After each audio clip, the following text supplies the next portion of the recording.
Welcome to Win-Win, the game that teaches the benefits of free trade. To prepare for playing Win-Win, we suggest you bring in standard lunch bags, one for each student in your class. Have each student bring in 2 items they are willing to trade. Indicate the items are to fit into the lunch bag. These items should be new or near new and have an approximate value of $1. Both items must fit into the trading bag. After collecting the trading items from your students, place 2 items in each bag. Feel free to mix and match from all the collected items. Before the game, make sure each student has a pencil or something else to write with. They will need it to score their satisfaction score. Be sure to print enough satisfaction scorecards from the Scorecard PDF located on the Win-Win document disk. Sometime before the end of round 3, create this chart. It can be on your blackboard, whiteboard, a poster board, or whatever works in your classroom. This chart will be used at the end of the game to show the satisfaction score totals for the entire class. Round 1. Ownership of property. Allow 2 minutes for students to review their property. To start the game, hand out the bags. Tell your students not to look into the bag. Think of this bag as being yours. It is now your property. So you can open up your bag and take a look at your items, okay?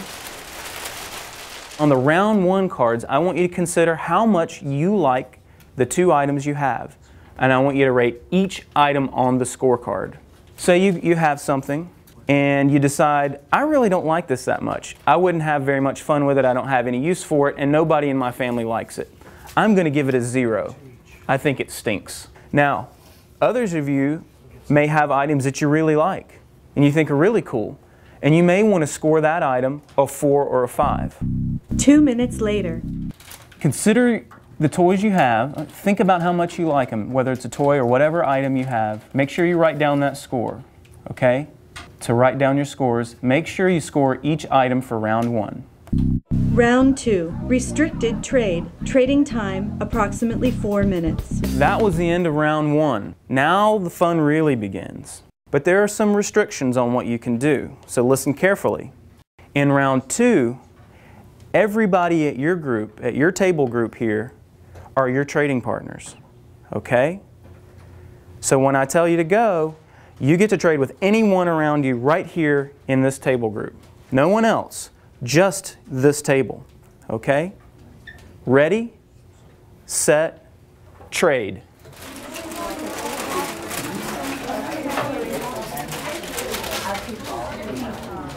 Now keep in mind, you don't have to trade if you don't want to. 4 minutes later. Time's up. This is the end of the 2nd round of trading. This time we're going to rate the scores the same way we did in the 1st round.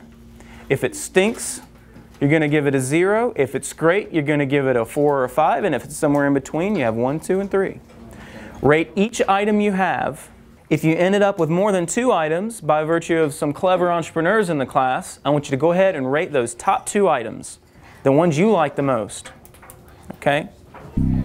Round 3. Free trade. Trading time, approximately 6 minutes. For round 3, we're going to open it up to the whole class. That means everybody gets to trade with everybody. It's going to be a little nuts in this classroom because it's pretty small and there are a lot of you guys. But do your best, okay? And get ready to trade in round 3. Take your items. You're going to have a little bit extra time for this round. Ready, set, trade.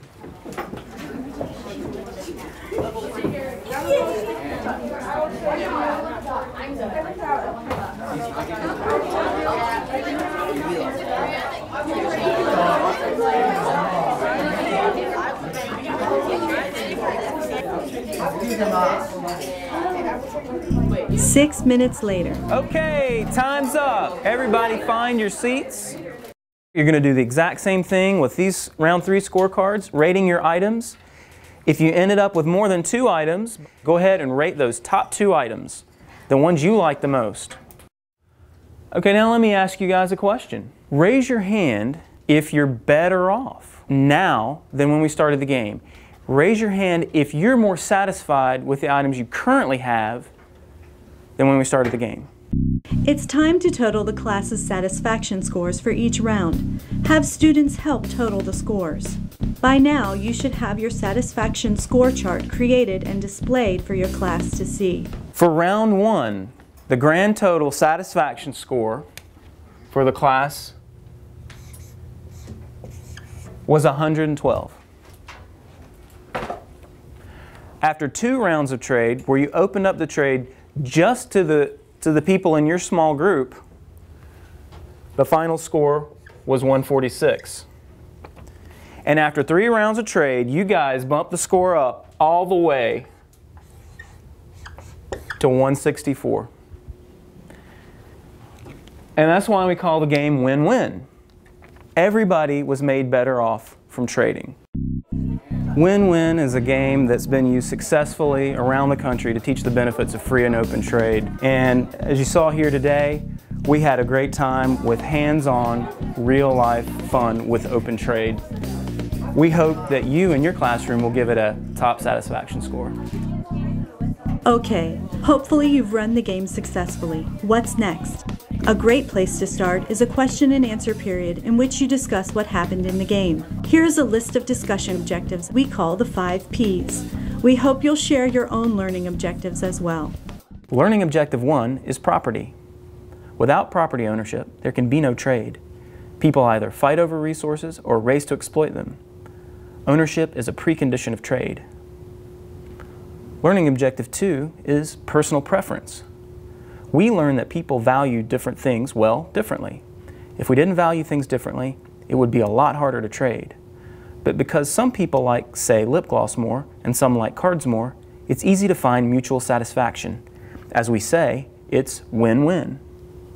Learning objective 3 is personal freedom.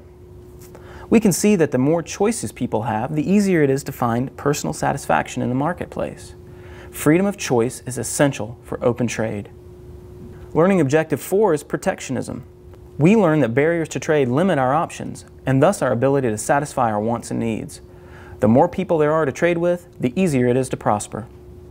Learning objective 5 is prosperity through trade. When people trade, everyone is made better off.